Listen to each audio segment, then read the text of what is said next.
Hello everyone, I welcome you all to the course Radar Engineering. From few lectures, we will be discussing about MTI radar. In that, we have discussed about several theoretical aspects of MTI radar design. Further, we have also discussed about the MTI Doppler filter. I hope that your learnings and understandings are going well in a positive way. With this intention, the second part of the module 3, which is related to MTI digital processing, is the next part of the session. So my topic of interest for the today's presentation start with the MTI digital processing, which is part 1. The contents of the today's lecture includes very few subheadings: introduction to the digital MTI processing, blind phases, I and Q channels, followed by digital MTI Doppler signal processor, a block diagram description. Let me put a simple question. After studying all these topics related to MTI radar, what is the difference between analog processing and digital processing? Because today we are discussing about MTI digital processing, and we are going to claim that the digital methods are very useful, and these offers a great advantages compared to that of the analog methods in the processing. So let us have an introduction very quickly. So far we have formulated several theoretical aspects of MTI filter design. Assumed that the delay lines were analog acoustic devices. If people were tried to design more sophisticated MTI Doppler filters with these acoustic devices, it is not so easy. It was not so easy. The sophisticated MTI Doppler filters were very difficult to implement with these analog methods, and hardly people tried with two delay lines in a delay line canceller. So in a short, I can say that these MTI processing with analog methods was very rare for MTI radar to employ more than two analog delay lines in the DLC. So people started inventing, due to a very great exponential growth in the VLSI technology, and rapid developments happened in the digital technology beginning in the earlier 1970s. The analog delay lines are replaced by the digital memories. People started avoiding the use of analog delay lines, rather started storing the information in the digital chips or in the digital memories. The analog delay lines are replaced by digital memories, and this enables the radar operators or the radar engineer to take one more option for increasing the great flexibility in the design of more sophisticated MTI Doppler filter. With the help of these digital methods, due to rapid developments in the digital technology, allows one to use many number of delay lines, because nowadays the digital Doppler filters with many delay lines are now practical. So it is very easy now to design these sophisticated filters very easily and can be readily available in the market as per the requirements. So sophisticated filters can be readily obtained when large number of pulses are available for processing. And so far we have derived a lot of theoretical aspects on MTI Doppler filters. Start from the frequency response of the single delay line canceller, right? So we have discussed about the limitations of those Doppler filters, clutter attenuation, blind speed, so on and so forth. At that time, people were using analog delay lines. These discussions on theoretical aspects of MTA Doppler filters, which were only of academic curiosity, and now these sophisticated filters can be easily implemented using digital methods. And in a single line, I can say that the purpose of digitizing is to store information. When you are able to store the information, then only you can able to extract deeply the characteristics of the information. If you cannot store, you cannot extract. The information which is not available, which you cannot extract from the echo signal in the analog domain, can be extracted using some digital methods. In addition to making practical design of more sophisticated filters, there are some advantages offered by the digital MTA processing. So what are the advantages of digital MTI processing over analog MTI processing? The processing means we have a radar, at some distance we have a target, we are interested to understand the nature of the target. It may be the information may be the range or velocity if it is a moving target, or location of the target, or anything related to the target is of our interest. In order to process, okay, the received signal will be in the form of an echo signal. So how to process it? So now we are proposing the digital MTI processing is the best compared to analog MTI processing. So people started using digital memories, discarded analog acoustic delay lines. What are the advantages? The very first advantage of using digital MTI processing is the compensation for blind phases using I and Q channels. Still we have not yet studied the concept of blind phase. In the next slide, we have a demonstration of blind phase. It's a loss actually. So how to compensate this loss? So we are going to incorporate an extra channel in the MTI radar. It is called as a quadrature channel.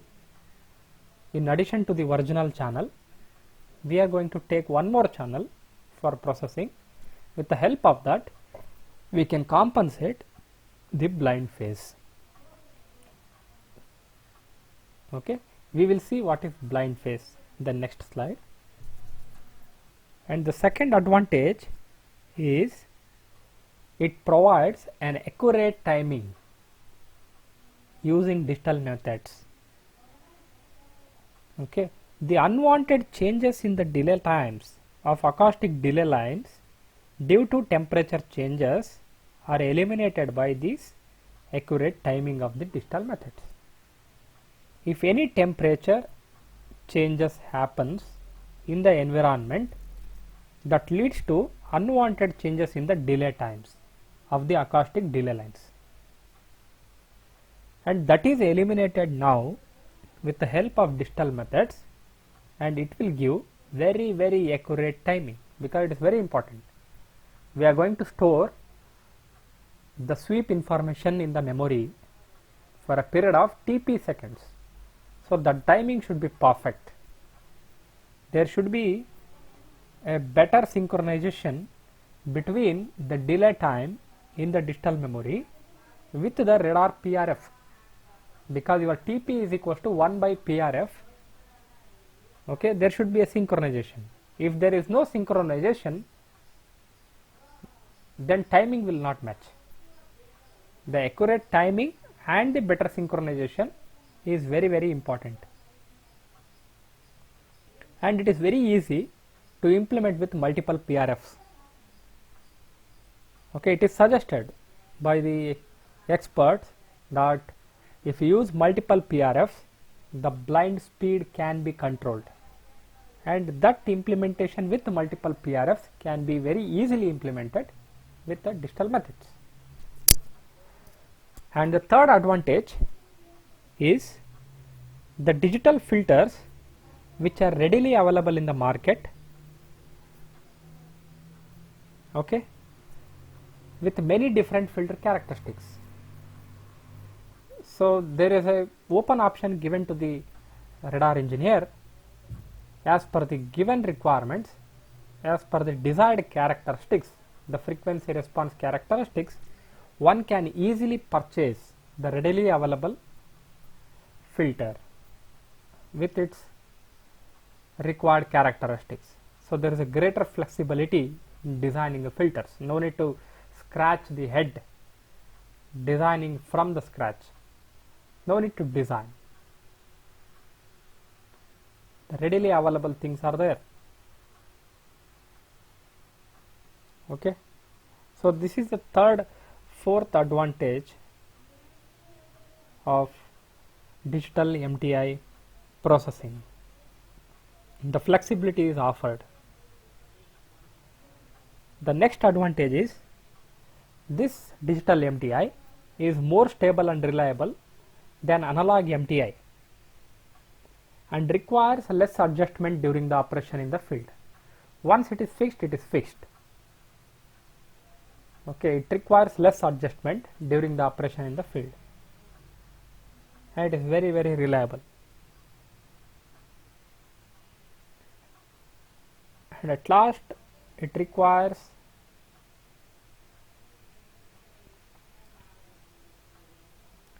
a greater dynamic range can be obtained. We can obtain a greater dynamic range.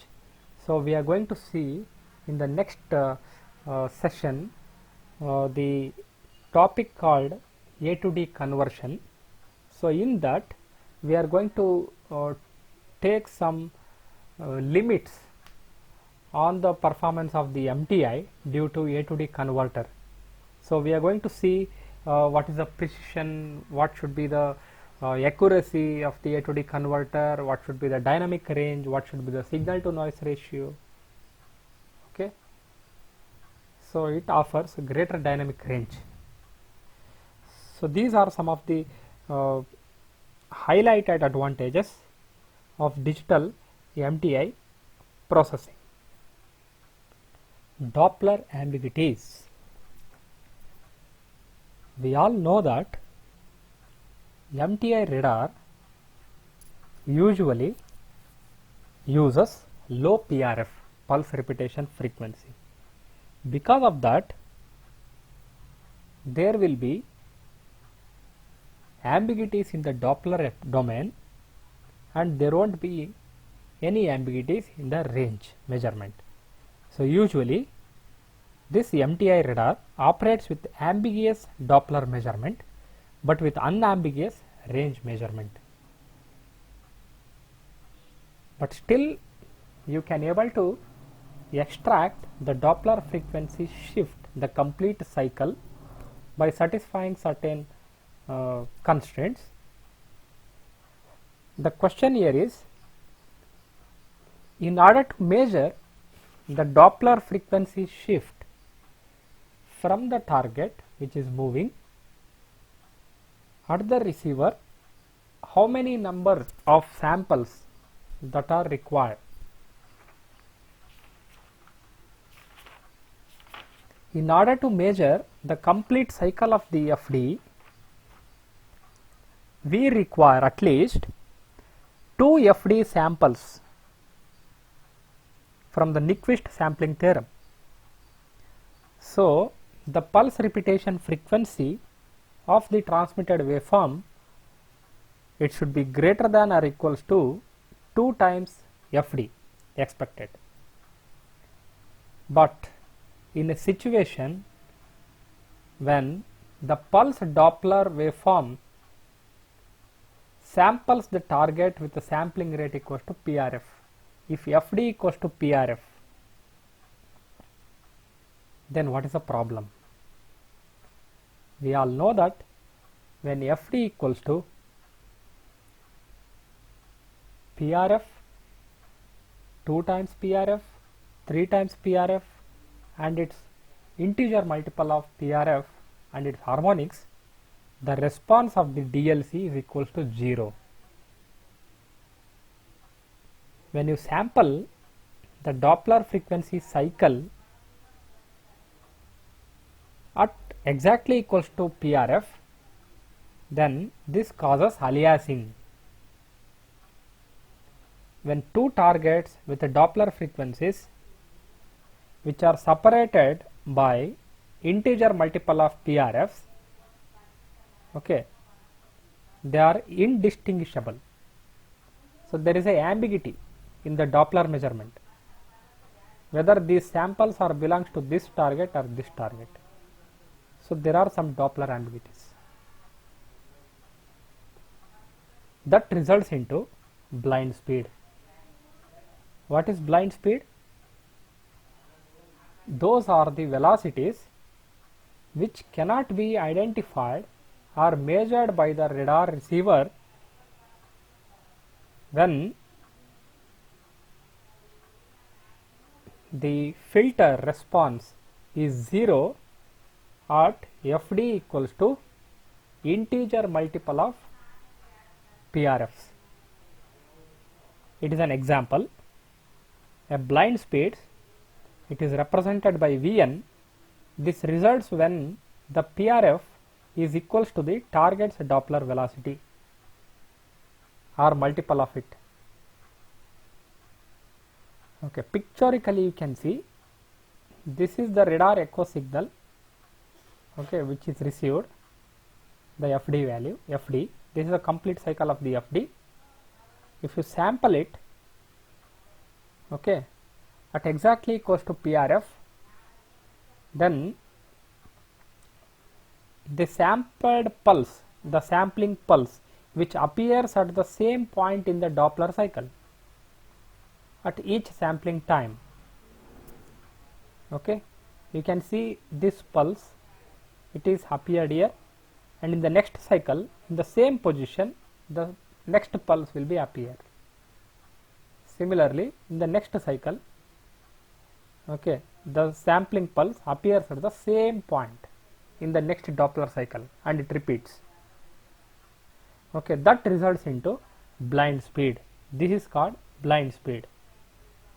Okay, you can define blind speed, or you can say a blind speed occurs when the sampling pulse appears at same point in the Doppler cycle at each sampling time. When you sample the Doppler frequency cycle at a rate equals to exactly PRF. When you sample at PRF, we get a blind speed. Okay. Then What is the meaning of blind phase? Blind phases. In this slide we have a topic very useful. Okay, this will actually signifies the importance of digital MTI processing. Let us take the definition of blind phase. We have studied the basic operation of MTI radar in the past lecture. In that we had a block diagram description of a MTI radar, where we had a single phase detector with a single processing channel. There is a problem actually with a single phase detector and a single filter. With MTI, there is a loss when the Doppler shifted signal is not sampled at peak positive and negative values of the sine wave. There is a problem. At the end, if you are able to extract the complete cycle of the FD, then it is fine. If some amount of information is lost during the extraction of the FD, then there will be a loss. Okay, when the Doppler shifted signal is not sampled at peak positive and negative values of the sine wave, or when the phase between the Doppler shifted signal from the target, which is echo signal, and the reference signal, okay, when there is a phase difference, between the Doppler signal and the reference signal which you are taking from the coherent oscillator, okay, that results into a loss. The phase should be maintained a coherency. If there is no coherency, then there will be a loss, and this loss is normally called as blind phase. How to overcome this blind phase? We are going to have one more channel. Instead of taking one phase detector followed by one DLC, we are going to take one more channel which accommodates one more phase detector and one more processing channel, one more processing unit. So we will be having two channels, I channel and Q channel, where I channel is the original channel. It is known as in phase channel. The reference coho signal applied to this I channel or to the phase detector is given by sine 2 pi ft. So this is the signal which is your reference coho signal applied to the phase detector, and the one more input to the phase detector is from the target, which is your Doppler shifted signal, echo signal. If there is no proper phase maintained between the received echo signal and the reference signal, then there will be a loss. It is called blind phase. Okay, we have a Q channel. The question here is, it is a in phase channel and Q channel is quadrature phase channel. Are you going to take a same reference coho signal to both of the channels? No. For Q channel, the name itself indicates it is a quadrature phase channel. The reference coho signal applied to this phase detector in the Q channel is cos 2 pi ft. Okay.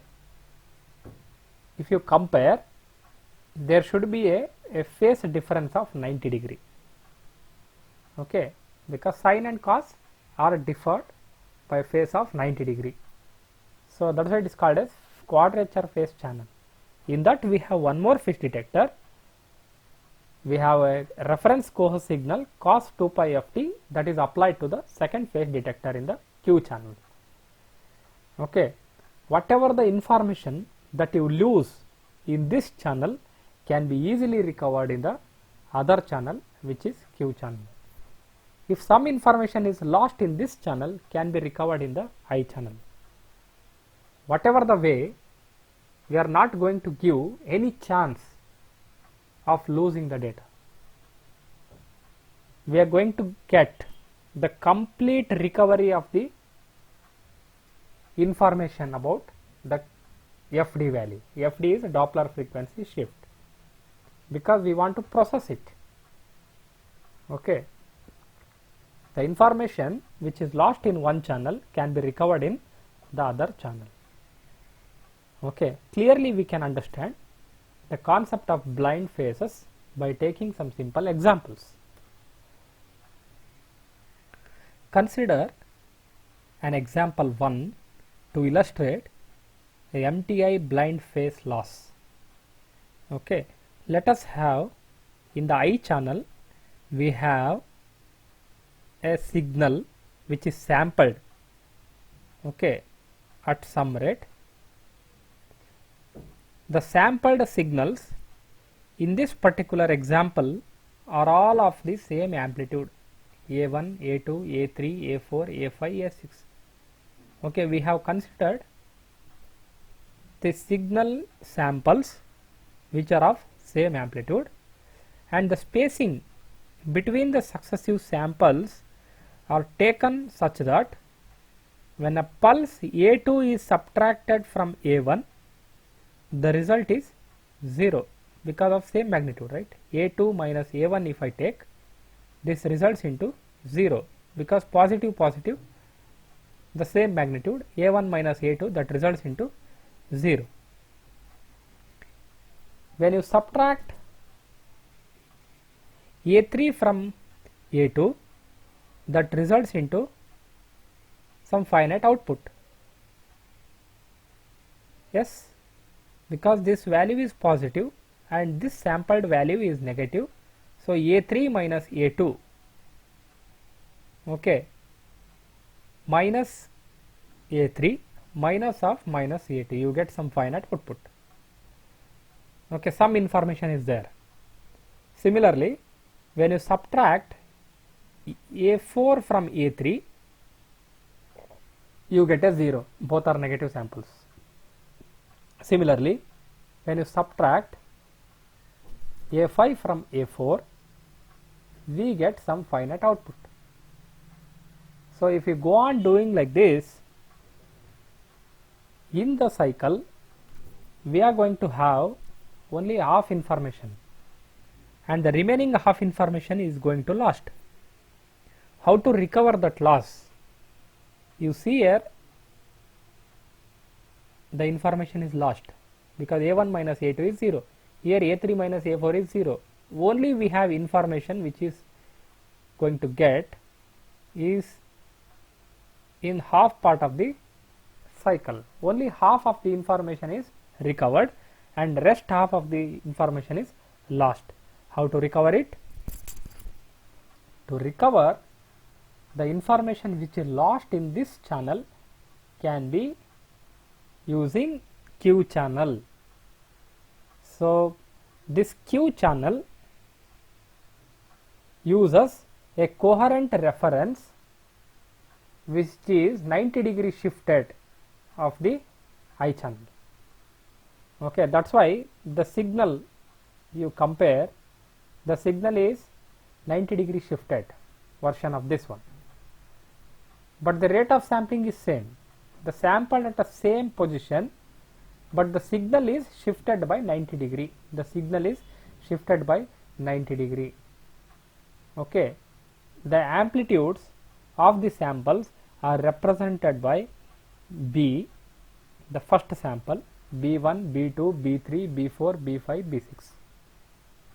Okay, the spacing is provided such that when you take a difference of B1 minus B2, we have some finite output.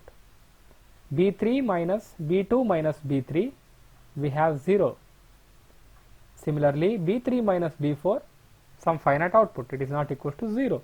Similarly, B4 minus B5, we have 0.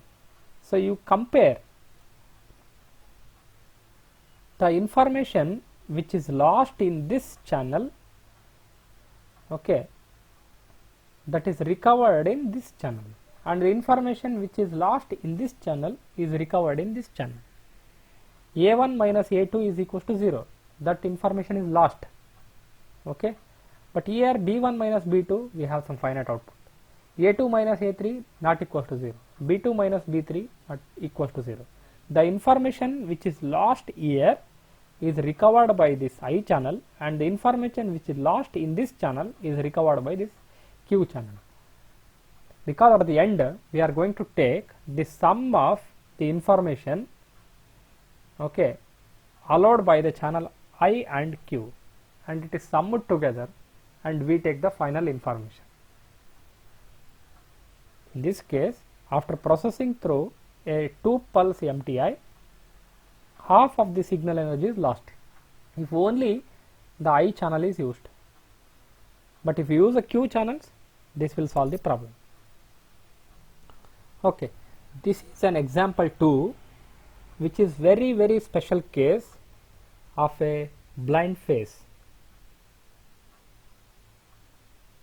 Okay, here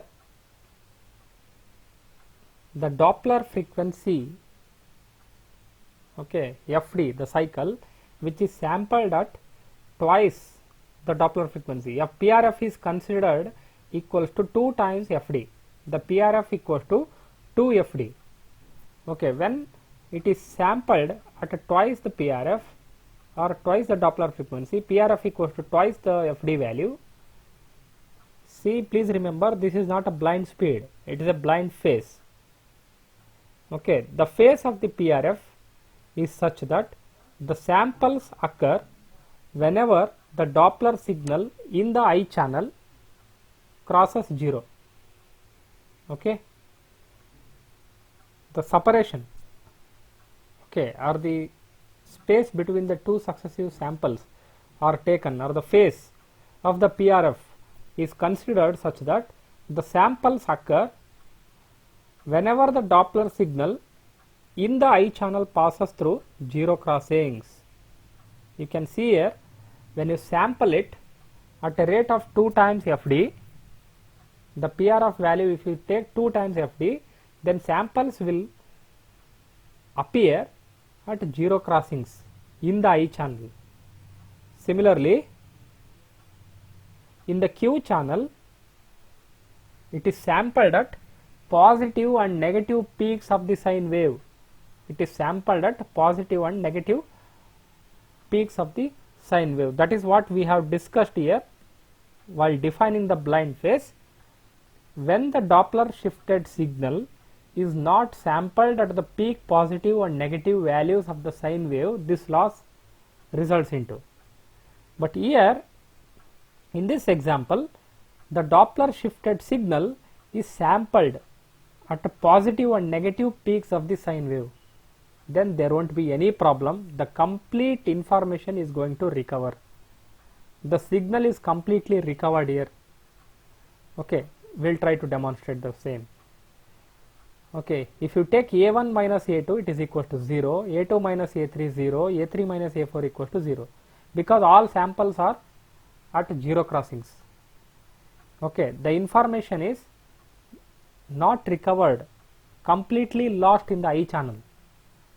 Okay, but with the help of a Q channel, we are able to recover the complete information of the Doppler frequency shift.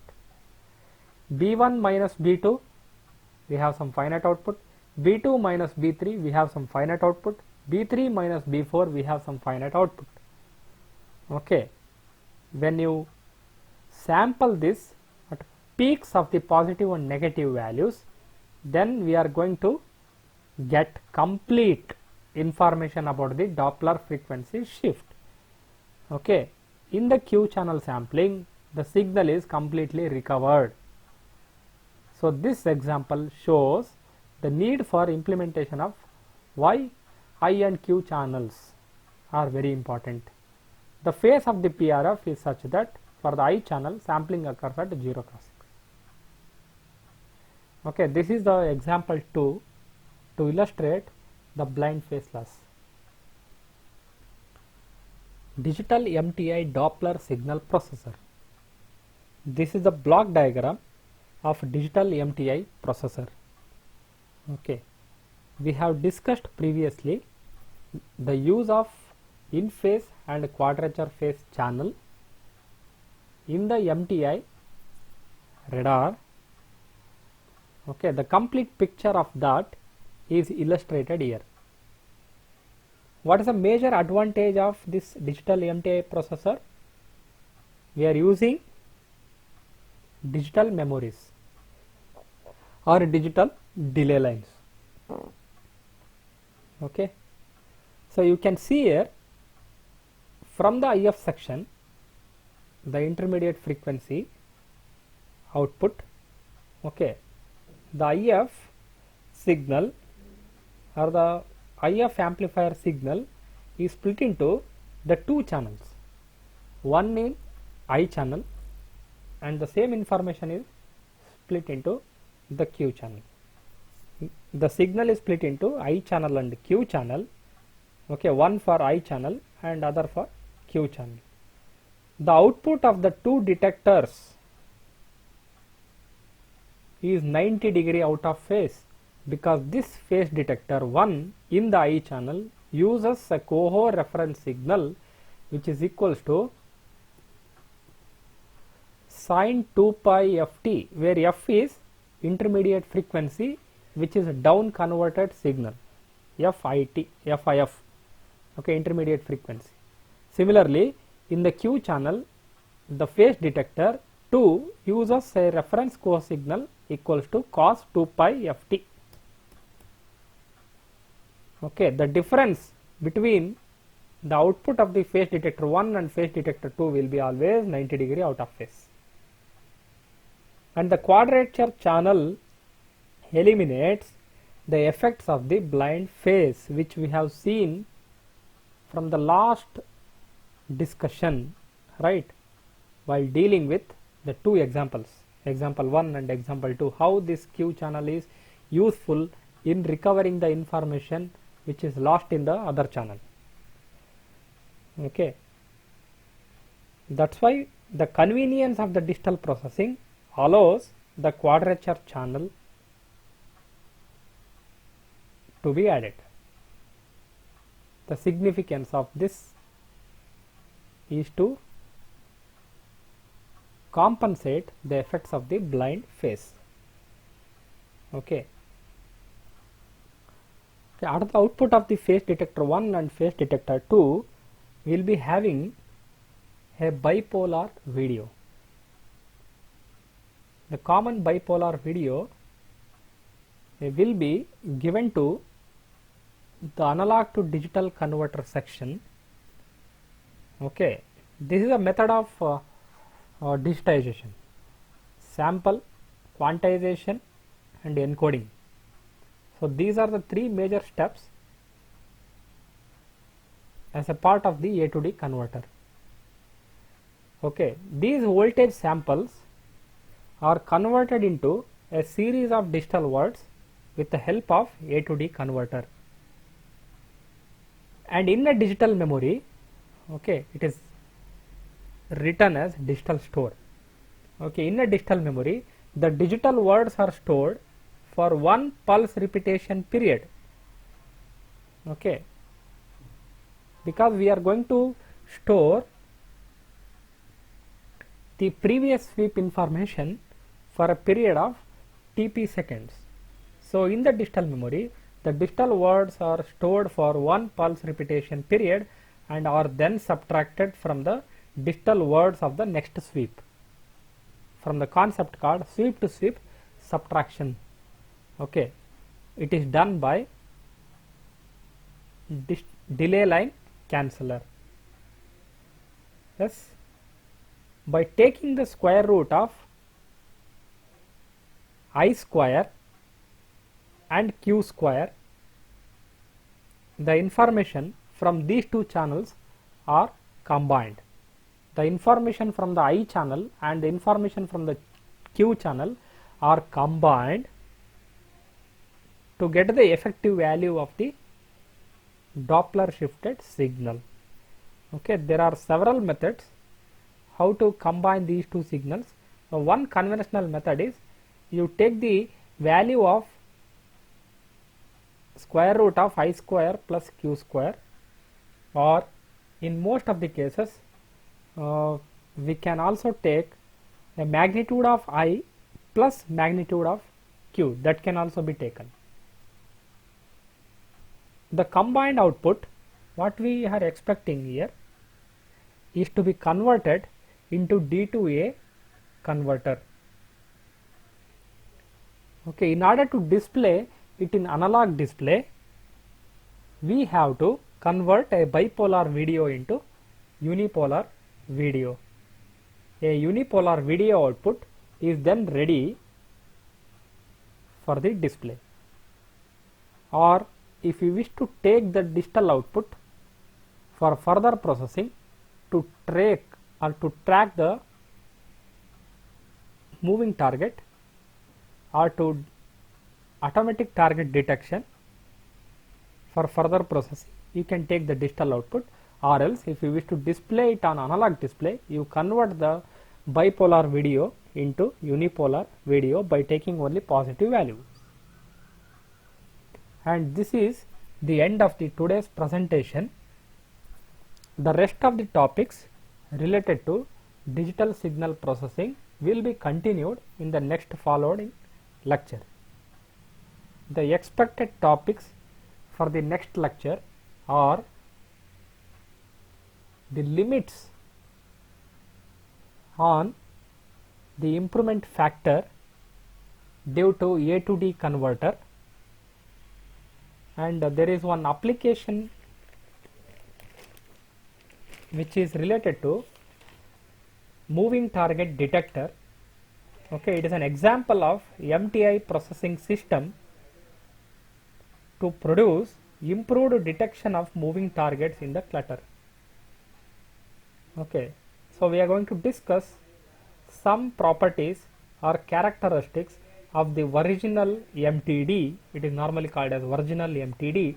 It is abbreviated as original moving target detector. We are going to see the block diagram description of original MTD signal processor, and will wind up the module 3. Thank you.